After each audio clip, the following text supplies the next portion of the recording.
The following is a compLexity production. 1, 2, 3, compLexity! This is the press conference, streaming live from the Dallas Cowboys World Headquarters at the Star in Frisco. Oh, you cannot be serious, man! You've got questions, we've got answers. And now, your hosts, compLexity. Welcome to the press conference where you get the answers you won't get anywhere else in esports. My name is Zack, content manager for compLexity Gaming. And I'm starting over here to my right. It is Kyle B. Fatista. How's it going, Kyle? Happy holidays. Happy holidays, man. It's like 65 and sunny outside, so it's really odd for me that this is the third week of December. Yeah, it's beautiful out. And then over across from the table from Beef is our fearless leader, Jason Lake. Jason, how is it? How's it going? Oh, going well. It's good to be back. Oh, yeah. I've been on the East Coast the last couple Tuesdays when we filmed the show, so I missed 2 in a row. It's good to be back. And I brought a special surprise with me. Heck yeah. Jordon Deaton. Special surprise over there. That is Jordon Deaton. Jordan, I'm so happy to have you. How you doing? I'm doing great. Thanks for having me on. No problem. You did you have to bribe anybody? Yeah, there's the chocolate is in the kitchen already. So. Perfect. Cool. There we go. I need a cut of that. No, we're super excited to have Jordan on. Jordan does a lot of great work working with our sponsors, working with Daniel that we've had previously on the show. So super excited to have you. Jordan is usually behind the camera, but if you want to see an episode about Jordan and how he got into esports, go to the early part of compLexity POV, and one of them is called the Jordon Deaton story. Something like that, yeah. Something like that. And Breaking we into did an esports. episode about how he got into esports. So Yeah. yeah. That was good. Probably in our first 15. It was early. Yeah. Very early. We were still rolling down rugs in the office. Yeah, Setting something up like furniture and yeah. I believe also if you Google how to get a job in esports, it is still on the front page. So Hey, there we go. I'm on the front page of Google. yep. Thanks, Jordan. And it's not a mugshot. Winning. Well, perfect. Well, I'm so excited this week because it's the end of the year, last show of the year. Last show of the year. And we're going to be tying some bows, wrapping some things up, going through what's up? You have a question look on your face? No. Is there a surprise show I don't know about? No. Okay, good. 'Cause that happens sometimes. You guys just spring stuff on me. But it's going to be the last show of the year. What we're going to do to kind of wrap everything nice up and tight, I'm going to be going to the team's rapid fire. Going to be throwing it out here, and we're just going to be going 1 or 2 sentences to be able to give an update of each team for the end of the year. Rapid fire. Yep. So we're gonna go ahead and start off with probably the one everyone wants to know about, and that's going to be Dota. Dota. Our team is back in Southeast Asia. Limp is back in Sweden. Z-Freak is back in his home here in the U.S. And we're going to have more details as we kind of finalize things. But especially with qualifying for KwayZee, I think that the team's in a pretty good spot. We're actually looking at potentially doing a boot camp in Southeast Asia to take advantage of the Chinese major that's coming up so that we can practice against some really good teams. So we'll have more details on that as we kind of finalize everything going into the year. Perfect. Up next, we have CSGO. CSGO. CSGO is a mixed bag, right? We've been talking about this the last couple of episodes I've been on, at least. Super proud of the guys for landing themselves in legend stage of the major this year, and that was a high point. And then we had some low points, right? The last couple months of Counter-Strike have kind of been a challenge. And, if we're being honest, we've been speaking to the team and looking at different options heading into next year. In esports, people don't like to talk about roster changes until they're done. You're like, boom, we did a roster change. I've tried to be pretty clear that, yes, we are evaluating roster changes. That doesn't mean we'll make one, but I think we're at the end of the year. We're up against a very short runway, a short timeline. January 1st is the roster lock for the major. I would just like to personally I was going to say something inappropriate. This is rapid fire. Yeah. I know, but really Counter-Strike is Yeah. this is probably our biggest update for sure, because we've been spending like multiple hours a day the last week on this, so it's the most topical. I would like to say a sarcastic thank you to whoever decided to put the roster lock on January 1st, right after the teams are finishing up the season over the Christmas and other holidays. Makes it very, very difficult because you have to make difficult roster decisions over the holidays. See, generally, you've got a week or two between when teams finish up their tournament season till when you have to lock in for the next one. I don't find it sufficient. It's been pretty frustrating, if you can't tell by the way I'm trying to pick my words carefully. So we're looking at rosters, talking to a lot of people, talking to our guys who've had players, in the office and talking about things today. So I do anticipate we'll probably see changes for the new year. What those changes are, we're not yet exactly certain, but that's where CSGO is. January 1st roster lock. I'd also like to give a sarcastic thank you for Dota, because they're ending the major, and 3 days later is the next major qualifier that everyone has to play in. There's no invites. And they're in Malaysia. Everybody's got to get back to their home countries, and then 3 days later, there's major qualifiers. What are you guys thinking? Sometimes honestly, the like, people that do get it calendars together. in esports just leave the common sense gene, and I don't know. Well, if we're talking about frustrating esports, this one is definitely going to continue that rant. Next one's going to be Fortnite. Sorry, just had to throw that out. I would there. actually put Fortnite in one of the lower frustrating Really? esports Well, right recently, now. yes. Recently, I guess. Yeah. So yeah, we got into Fortnite back in April with kind of this vision for squads. We've recently been kind of reevaluating what we're doing in that game, and I think we are going to have a stronger commitment to Fortnite going forward. I think that very, very early on next year, you're going to see at least one announcement of some new people, probably 2 or 3. Yeah. So I'm excited to be bringing more people into the Fortnite team. Yep. I think it's safe to say we're going to go bigger in Fortnite in 2019 than we did in 2018. Got Jay Deaton researching some people. Oh, I keep my eyes out. Oh, yeah. Oh, yeah. If you're a gamer out there looking to get picked up, just know that when a reputable organization starts considering making you an offer, we do what are called deep dives. And that means we're going to go over your social media for the past few years. We're going to go over your Twitch streams. We're going to Google your name until the pages of Google run out, because we want to know what we're getting into. Yeah. So it's important how you conduct yourself. It's important that you go about your business professionally. If you do make a mistake, it's important that you own it up and put that behind you as soon as possible, because we got guys like Jay Deaton over here that do our deep dives to make sure we're hiring good people that aren't going to, be landmines and politically explosive in today's world. That's part of Jordan's job. Yeah, I was just going to say, I mean, Jordan, what are the other things that you look for when I bring you a player and I say, I want to know everything there is to know about this player? Or when you're looking to bring a player to me because he just might have caught your eye or whatnot, what are the things that you're looking for? So some of the things I look for, first and foremost, I'm looking at their, just like you said, the social media history. I'm going to do the deepest of deep dives on their Twitters or their Instagrams or anything like that. I'm making sure that there's nothing that stands out that I wouldn't want to throw in front of my family per se.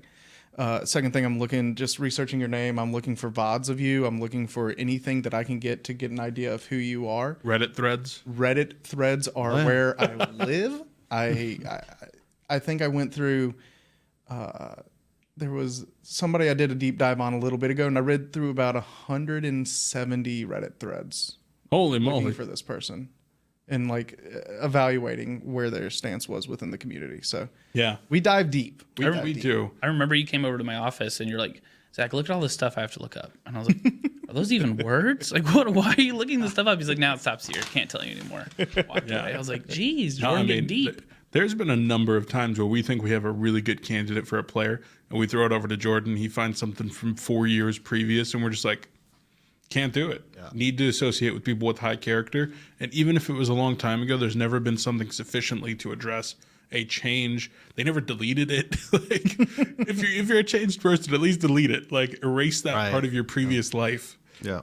Anyway, back on Rapid. but I just want to clear up when I bring up Fortnite and say it was frustrating. That has nothing to do with Hogman. I love him to death. It was all about that sword, which you guys can watch in that last POV. That was a good POV. Good. And a really frustrating sword. Yeah. And planes. Yes. All right. Next up, we have Madden. Madden. So we had Drini out a couple weeks ago in Vegas, got 8th place there. And what is upcoming next for him? He is going to be traveling out. I believe he's in the top 4 or top 8 to wear the blue star and represent the Cowboys in the club championship. So that's coming up in a couple weeks here. Awesome. Next up, we have Clash Royale. Clash, we actually have a couple of players, Colton and Adrian, in town right now. We're filming some content. Super cool to have them around. I mean, Colton's around because he's fairly local, but we flew in Adrian. It was good to see him again. And right now, it's kind of up in the air what Clash Royale League will look like for next year. We really like the guys that we're working with. We like Matt, their manager. It's currently our intention to stay in the scene and hope that good things come for 2019 for Clash. Awesome. I'm really excited to hear that. Also, if you guys are fans of anime and or horse riding and knights, you might be really excited for some Clash content coming up. Little spoiler. Yep. Yeah. Just like to leak it. Up next, we have Hearthstone. Soren. No, I mean, Hearthstone, we just had Crane and Casey over at Philadelphia. Crane ended up top 8, so he was doing really well. So I think he qualifies for one of the lower master tiers. And we have Tyler and Casey that are both in the higher master tiers. Yeah. Perfect. That's pretty much what there is to say about Hearthstone. Artifact. Artifact. So we actually have 4 players going to SeatStory Cup next week here. So that's pretty exciting. Out of 5-person roster, we had 2 invited, 1 as a backup, and 1 qualified, all the way from Australia. Flying from Australia to Germany. Whew, that's a flight. That's a flight. So really excited about the guys going over there to this first edition of Artifact SeatStory Cup. Awesome. Well, I was really tempted to just throw a random title just to see if you guys would just start talking about it. But You did forget one. which one? Rocket League. Rocket League? Yeah. Rocket League. So Rocket League right now, we've been, as we've talked about previously here on press conference, trying to evaluate the options. There's no secret that we're not thrilled about competing in RLRS. We want to be in the professional one, but it is an option to potentially even keep the team together. They're still kind of deciding what their options are and what their preference is, but we're looking at a large number of different scenarios across the board. Yep, absolutely. Love the game. Love the guys we've worked with previously. We just have to figure out what the best path forward is next year. Perfect. Well, I'm excited. Is that all of them? I think that's pretty much it. Oh, I think God. so. I mean, Don't forget anything. We're good. I think generally speaking across the organization, to kind of wrap this up in a bit of a bow before we get to a few fan questions, it's been an incredibly busy year here. Happy that we got the press conference off the ground. Is this episode 10? 10. 12, 18? I don't know. 10. Oh, it's like 10, I think. It's 10. This is it. We got 10 in 10th this year. episode. Woo! Love it. We just had an incredibly interesting year. Just yesterday, we released a video that we have compLexity gear and Fans United here at the Star. You can come down and visit the same store. You get Cowboys gear and some of the local Texas University gear. And buy our merch. This year we had players playing with the Cowboys at their training camp. We built out a gaming zone. I'm always trying to grab that zone. Gaming zone in AT&T Stadium where kids can play video games at AT&T. We've been designing and now building out what's probably going to be, arguably the best esports headquarters in the world. And that is now being built out as we speak. Got to play with Post Malone. Yeah, we got to play with Post Malone this summer, which was super cool, and Zeke and Beasley from the Cowboys team. And it's just been a really, really exciting, compelling, and exhausting year. We've had so many things going on. I always like to joke, we're constantly like the guy juggling, and there's 18 balls in the air, and you're hoping you don't drop any of them. I'm super proud of what the content team has done this year. How many pieces of content you think we released this year? Probably over POV alone, 200 episodes. Right. Plus that. So we're looking almost over probably 1,500, 2,000 pieces of content. And that's just maybe YouTube. Covers the surface of YouTube. Not even short social videos, nothing else. 1,500? 1,500. I don't. No, not this POV year. plus social. I don't believe that. Oh, even social? one. No, I'm talking about like YouTube. Oh, Anyway, YouTube probably about good 500. 500 we've pieces. released a ton of content. Really proud of the content team. The sales team has been, really making some inroads. I think we're going to have some really exciting partnerships to announce next year. And overall, it's just been a very, very exciting year. We're excited to wrap this year up, take a little bit of a break, and then get right back at it. We appreciate everybody that follows us, and it's been a hell of a year.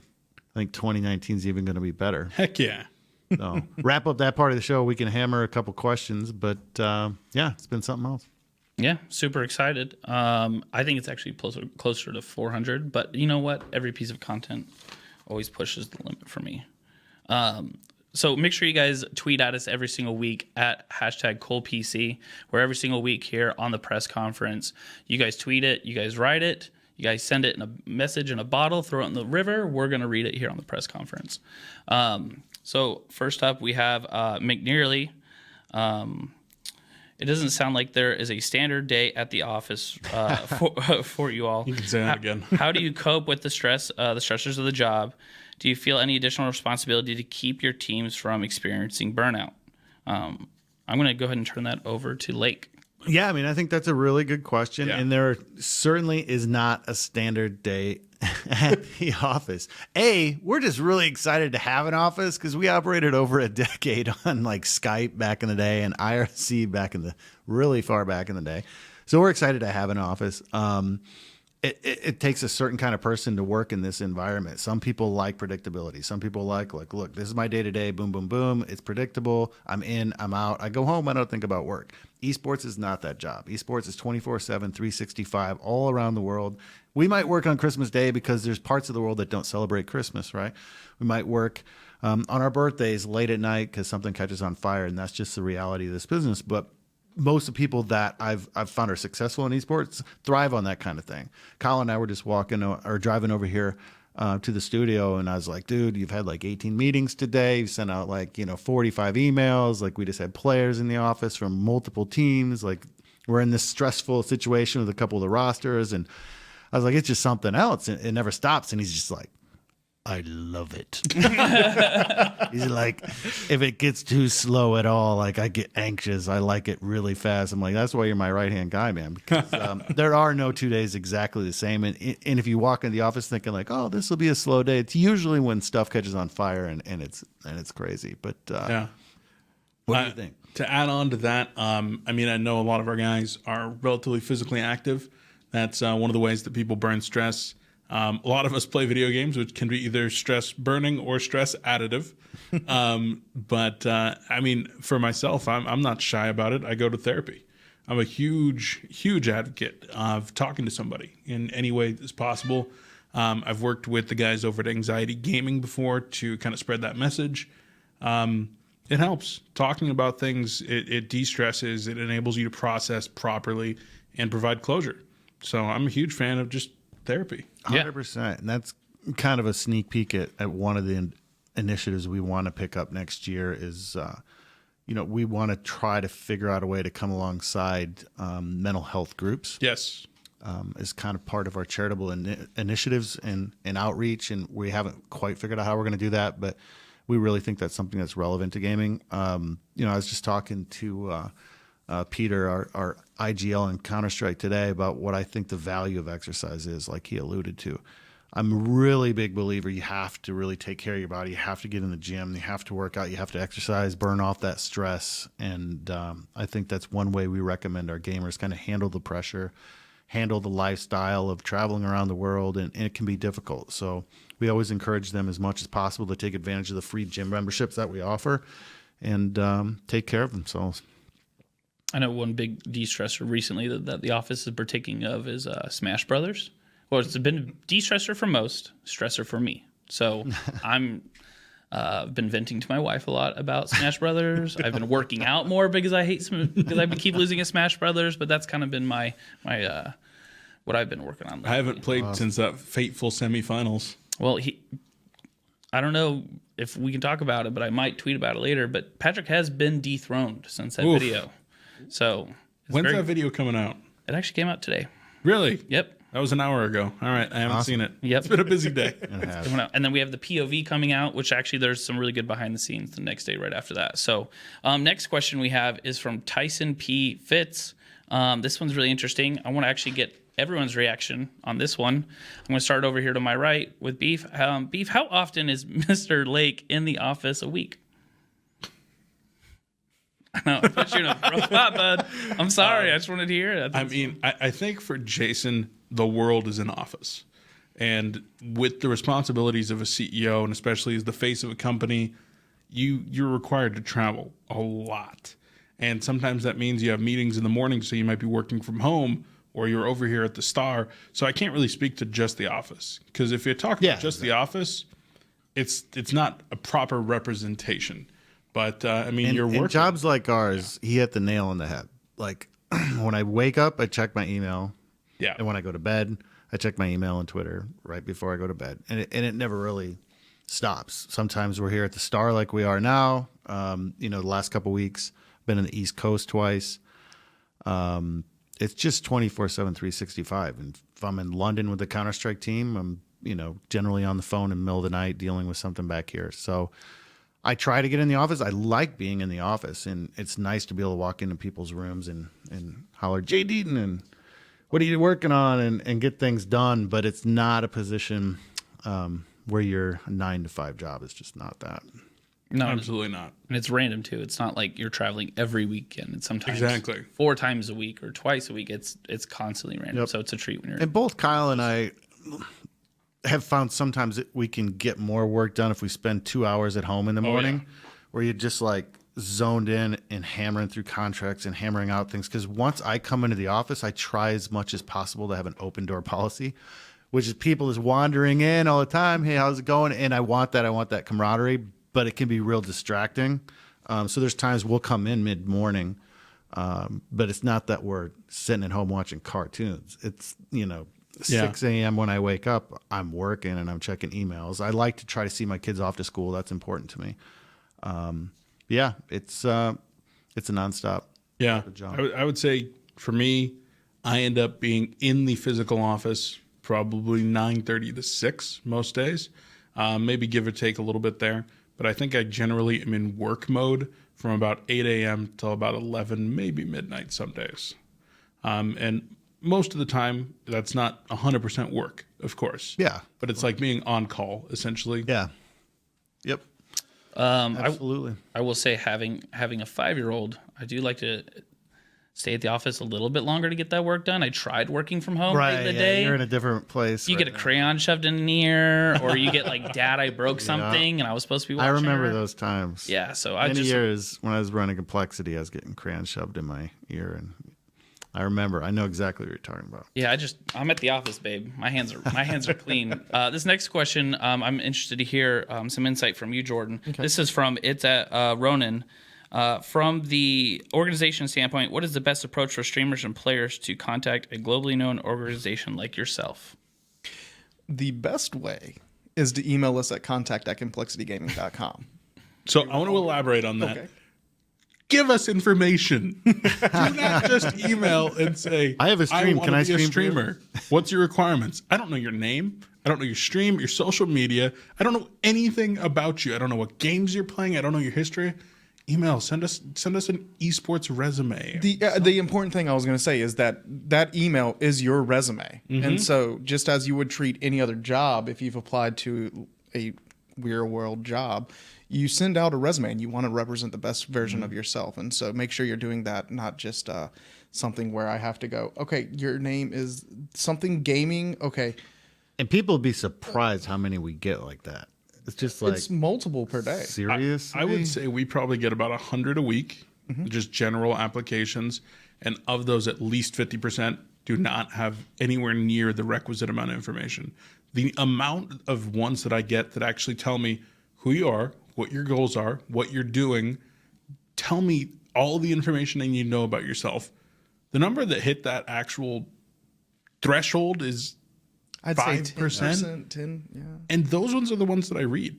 Yep. Because if I don't get that information in the first 5 seconds of looking at your email, I'm getting rid of it. I'm not even going to look at it. Speaking from experience, I know I think I sent over a portfolio and like a 4-page to 5-page case study deck over to Lake just to even get a response. And I was more than happy to do it. Obviously, it's paid dividends for me, but guess what? It took me an extra couple hours to put that stuff together to make sure my face and my personality and my work showed through to whoever was going through. I get texts, literally Twitter messages, need a video guy? No, that's a very general question. Second question from them is, what are the main points you look forward to make sure a player or content creator is eligible for the organization? So I think we answered that before. Is there any other points we want to add to that? I think Jordan might have a little to add. No, it's what we went on before mostly. Okay. Be approachable. Be, what is a good word for it? Not family friendly per se, Professional. But professional. Thank you. Yeah, you can have fun and still Be brand friendly. There we go. Brand friendly. PG-13. All right, perfect. Next The up, other thing go is ahead. check your dang emails. That's the other one. All right, I'm Generation is not in the real email, right? triggered today. Okay, Look behind check my your ears. dang emails. If you send me an email and I send you one back and you don't read it, that's not my fault. There's nothing more I can do. Maybe I follow up once, but Generally speaking, try to respond within at least like 2 days, or it looks bad. yeah. Yeah, and if your younger generation doesn't know what email is yet, just tweet at us. We'll tell you. Also, get a real email name. First.lastname@gmail.com, something like that.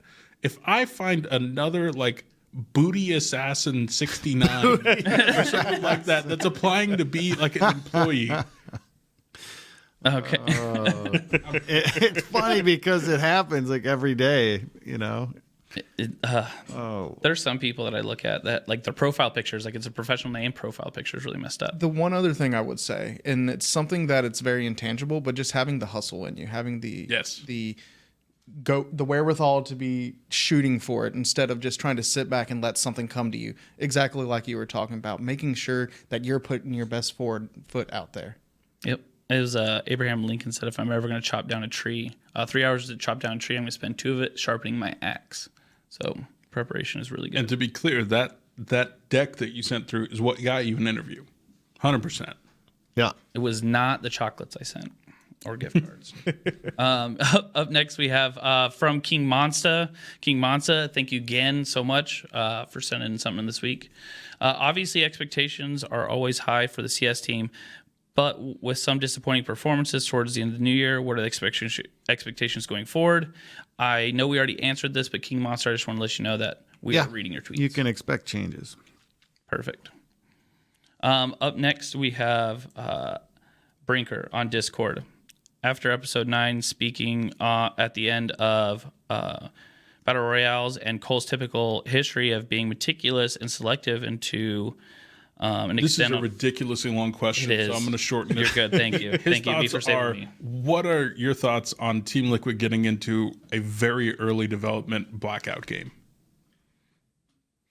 I mean, I think Team Liquid's an outstanding organization that really knows what they're doing. They're often thought leaders in many different ways. So if they've got a game plan marked out to go into blackout early, they've probably got a content plan. They might even have a league plan, and they want to kind of get ahead of that. Maybe be a little Keemstar, right? Be a little Dr. Disrespect, kind of take some of that action and some of that traffic and some of those eyeballs from these weeklies that have been getting really popular this year. So I would keep an eye on them. I think they're really smart guys over there. I know Steve and Victor very well and a bunch of the team over there, and it's cool. Did you guys catch the Code Red one last week? Pieces. Yeah, it's really good. Yeah. I'm a big Not fan. bad. For a first shot, not bad. So I completely understand why they're getting into the game. I mean, it's relatively low risk, and maybe you find the next myth. Yeah. Tfue. Yep. They're just trying to get ahead of the curve. So I dig think it, they'll and do I a good salute job. them. Yeah. Perfect. Up next, we have, again, from our Discord, we have KwayZee. Easy. Every week. Every week. Love 'em. Hashtag Family Coins. What was your guys' single favorite event of 2018, memory or event? I'll go ahead and start over here with Jordan. Always go this way. I'm going to switch it up this time. Jordan, what's your favorite memory? I'd say simply being able to bring everybody together and being able to work, as you were mentioning, it's much more collaborative than sitting in a Skype call and having to send documents back and forth to be able to go. And so I think that would be the biggest thing, in my opinion. Perfect. Jason. Yeah, absolutely. I mean, as far as memories, good Lord.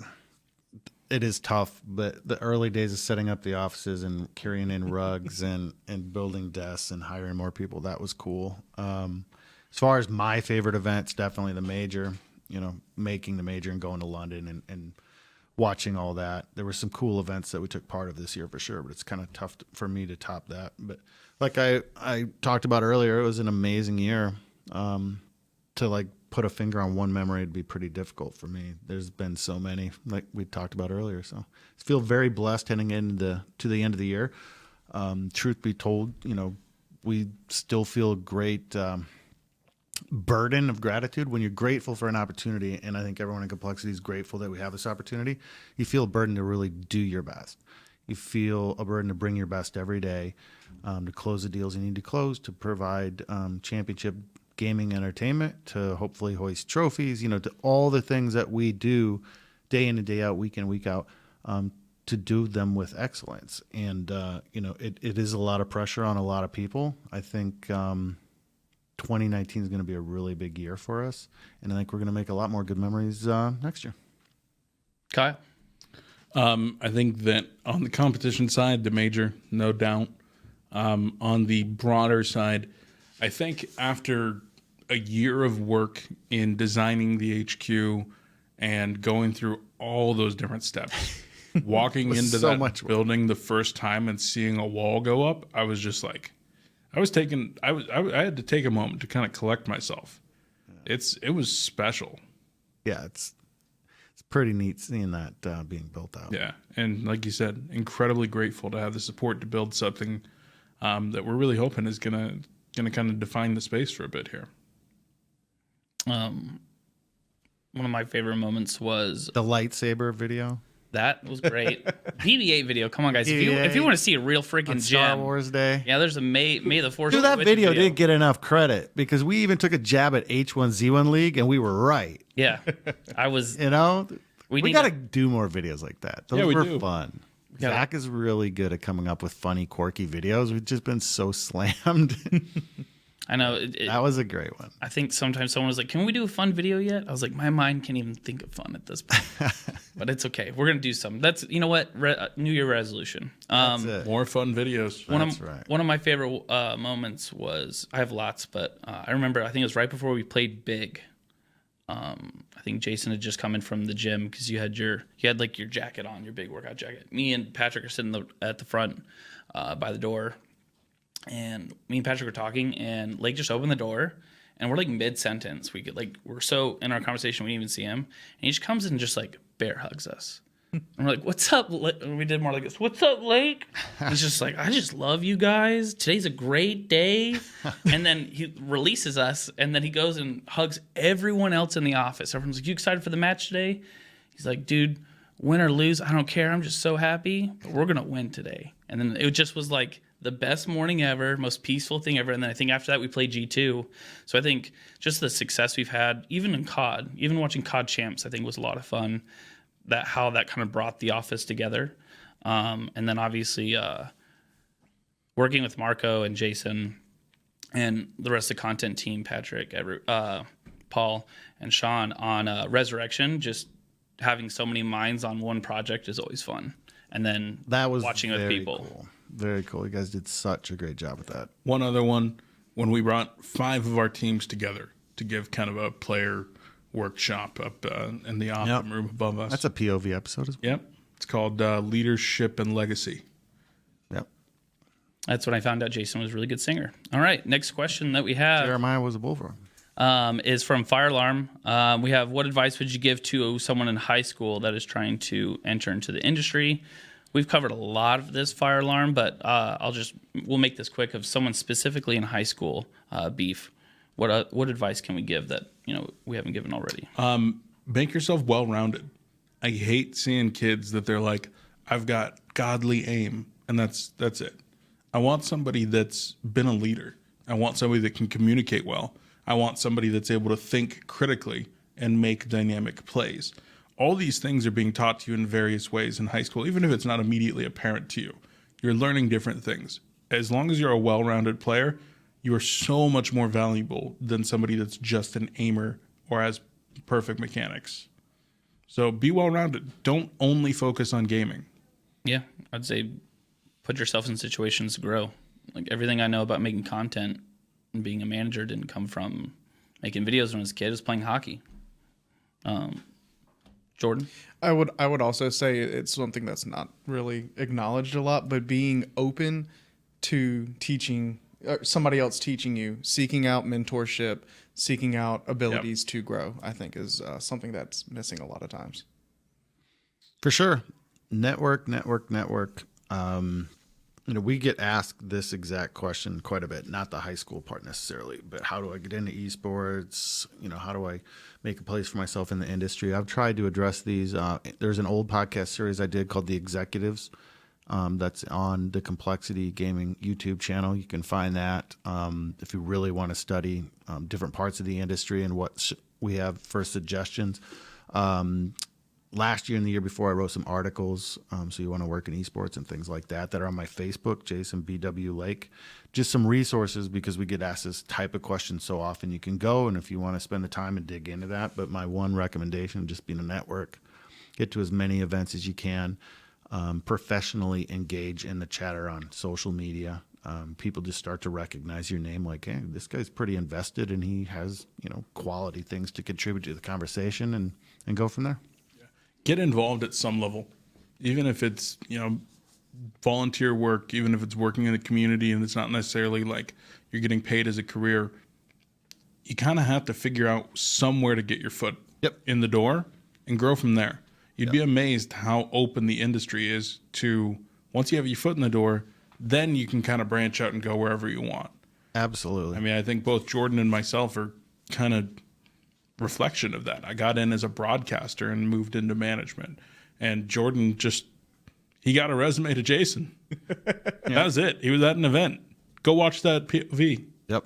The Jordon Deaton story. FireAlarm, I'm going to answer your question as the last question because I think it's a perfect way to end the show. But real quickly, Fenixsniper, is there anything more you guys can share about the complexity complex or complexity HQ that is currently under construction? We're super excited about it. And we're excited because we're filming a bunch of content. Our goal eventually is to show the whole progress of what we're building, why we're doing it this way, and have some exciting things to do. We're trying to make sure that we coordinate this with some companies that are interested in working with us around the headquarters. So that's why we don't go into a ton of detail, but we've spent a lot of time designing it. And really, we think perfecting it for what we need heading into the next, 5, 6, 7 years. So stay tuned. 2019 is going to be really interesting around our headquarters. We're excited to share it with you. I've got one piece of info I want to drop for Fenixsniper here. All right, we're dropping. Yeah, we're going to drop some info. It is going to have some really, really nice bathrooms. Yes. If you're looking for the freshest bathroom at the Star, come visit us. There's a whole backstory. But we have shared and can share that part of it will be open to the public. Yes. Mm-hmm. So if you come to the Dallas area for any reason, you can come and visit us. And even if we're traveling around the world or whatever, you can come and visit our headquarters, which we think is pretty unique, and that'll be cool. Definitely. It's literally really transparent building, giant windows. Okay, final question before we wrap things up. What are your goals within esports for 2019 and the year to come? So I think we can maybe answer this. You guys can answer it on a more broader level. Jordan and I will answer just, goals for ourselves in our individual departments. But we'll go ahead and start with Kyle. Kyle, what are the goals within esports for 2019 and the years to come? I'm really hoping that everybody continues to grow as a person. For myself, kind of continuing to find my way in the business side of things, in the competition sense, always looking for more trophies. That's really kind of what it comes down to. But we've kind of tried to establish ourselves as the place for players to be, and I think we've done a really good job of that in 2018. We have a great track record with players, and I want to continue that. I want to cement that as compLexity treats their players better than anybody else. Absolutely. And, we want to keep doing what we're doing. I want to build a world-leading, first-in-class, juggernaut esports organization. It's a great logo behind us. In some ways, we want to be the Dallas Cowboys of esports. Not every way. Obviously, you can't be. It's different sports and so on and so forth. But want to be classy, want to be professional, want to do our things with integrity. We want to lift trophies. We want to go out and always be competitive and kick people's ass. We want to be fan first, fan friendly, transparent, and really just start reinventing what this sport is. I think we got some of the best support in the entire world. I think we've got some of the best infrastructure in the entire world. We got some of the best people in the entire world. Once we get some of our roots planted here that we've been working on all year, I think we're going to go out and reinvent this industry and kick some serious ass. I hope that is a good answer, FireAlarm. That is. That is. I loved it. It got me pumped up. I almost yelled very audibly. Jordan. So in my work with sponsors, I would say my goal is twofold: to land and present some stuff that'll blow your mind, both on the sponsor front, but also on a lot of my work is done with content and whatnot around these sponsorship agreements, and I want to make a series that will make everybody proud. Yeah, Jordan's doing a great job. He helps us out on the content side with Unplugged. Actually, you're pretty much featured a lot in this, and something we're about to release, the behind the scenes of Unplugged. Didn't know that, so let's go. I'll send you a link later. But awesome. Goals for me. I am really gonna really kind of push Beef's and Lake's buttons this year, because I want to really push the boundaries of content. And I know these guys are. I really want to be able to make something completely different than people are used to. I want to find things that people are looking for. And I just want, again, the same feeling that I had when I made Resurrection. I want to replicate that 5 more times this year. And hopefully people receive it well. And that's the biggest thing for me, is I want to make things that affect people. Sometimes makes them laugh. Sometimes affects them emotionally. Maybe it's a piece of content like, Redemption that they hold on for 10 years and won't stop talking about. That's, I think I speak for myself, the content team, that's what we want to do. So Let's do it. cool. Well, go. Thank you guys so much for watching. Thanks for watching. We will Happy see you guys holidays. in 2019. Happy New Year. Woo!